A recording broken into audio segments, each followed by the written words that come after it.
Mister beast का YouTube channel आज इतना बड़ा हो गया है कि उसे खरीदने के लिए उन्हें $1 बिलियन यानी 8,800 करोड़ की राशि ऑफर की गई थी, लेकिन उन्होंने इसे ठुकरा दिया। मिस्टर बीस्ट आज दुनिया का सबसे बड़ा यूट्यूब चैनल है जिस पर तकरीबन 445 मिलियन सब्सक्राइबर्स हैं। लेकिन क्या एक दिन, एक महीने या एक साल में ये सब कुछ हो गया? तो जवाब है नहीं। इस कामयाबी के पीछे है एक शख्स की 12 सालों की कड़ी मेहनत। एक समय था जब सभी यूट्यूब चैनल्स की तरह ये चैनल भी जीरो से शुरू हुआ था और बेहद कम संसाधनों के साथ कई मुश्किल चुनौतियों का सामना करते हुए आज इस मकाम पर है। एक वक्त ऐसा भी आया जब जिमी ने यूट्यूब के लिए कॉलेज तक छोड़ दिया और इस वजह से उनकी मां ने उन्हें घर से निकाल दिया। तो चलिए जानते हैं एक साधारण से बच्चे जिमी और आज दुनिया के सबसे बड़े यूट्यूबर मिस्टर बीस्ट की चुनौतियों और कामयाबी से जुड़ी पूरी कहानी इस वीडियो में। मिस्टर बीस्ट का पूरा नाम जेम्स स्टीफन डोनाल्डसन है। जिमी नाम उन्हें उनकी मां ने दिया था।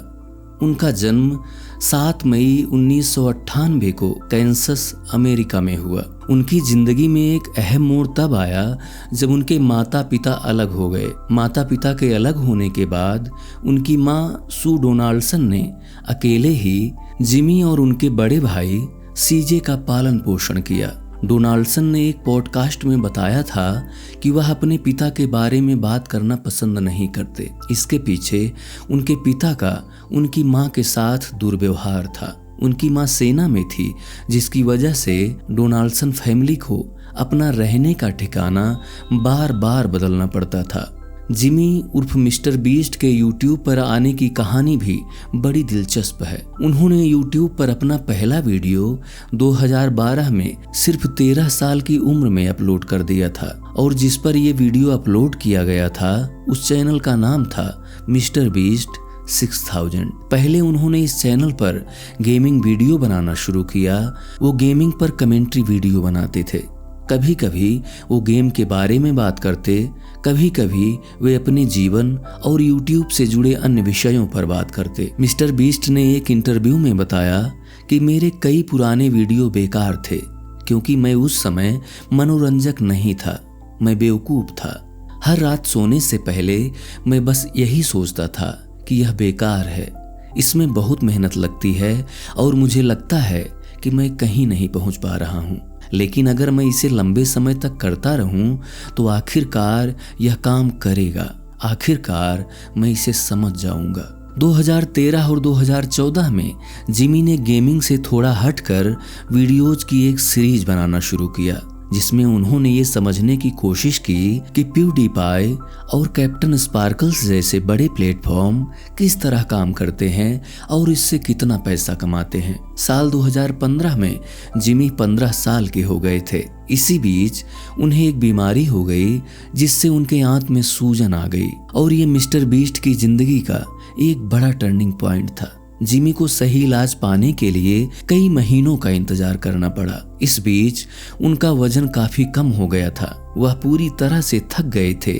जिमी का मन पढ़ाई में पहले ही कम लगता था और अब इस घटना के बाद तो उनका स्कूल जाने का बिल्कुल भी मन नहीं था। कुछ दिनों बाद जब जिमी को बेहतर महसूस होने लगा तो उन्होंने पूरी तरह से यूट्यूब पर ही फोकस करने का फैसला किया। लेकिन अब कोई गेमिंग वीडियो नहीं बल्कि जिमी कहानियां सुनाने लगे। 2016 में उन्होंने कुछ समय के लिए ईस्ट कैरोलिना यूनिवर्सिटी में दाखिला लिया, लेकिन यूट्यूब कैरियर बनाने के लिए कुछ ही हफ्तों में पढ़ाई छोड़ दी। इस बात से उनकी मां बहुत दुखी हुई क्योंकि सभी माँ बाप की तरह वह भी चाहती थी कि उनका बेटा पढ़ाई करे, कैरियर बनाए और अच्छी तरह सेटल हो। लेकिन इसके ठीक उलट जिमी के सिर पर तो यूट्यूब का ही भूत सवार था। बहरहाल जिमी पूरी तरह से यूट्यूब पर काम करने में जुट गए, लेकिन अभी उन्हें कुछ खास उपलब्धि नहीं मिल पा रही थी और यही जिमी की लाइफ में सबसे बड़ा टर्निंग पॉइंट था।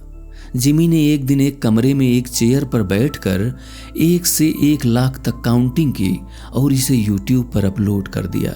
इसमें उन्हें 40 घंटे का समय लगा। यह एक यूनिक कंटेंट था और देखते ही देखते वीडियो वायरल हो गया और फिर इसी एक वीडियो ने मिस्टर बीस्ट की कहानी बदल कर रख दी।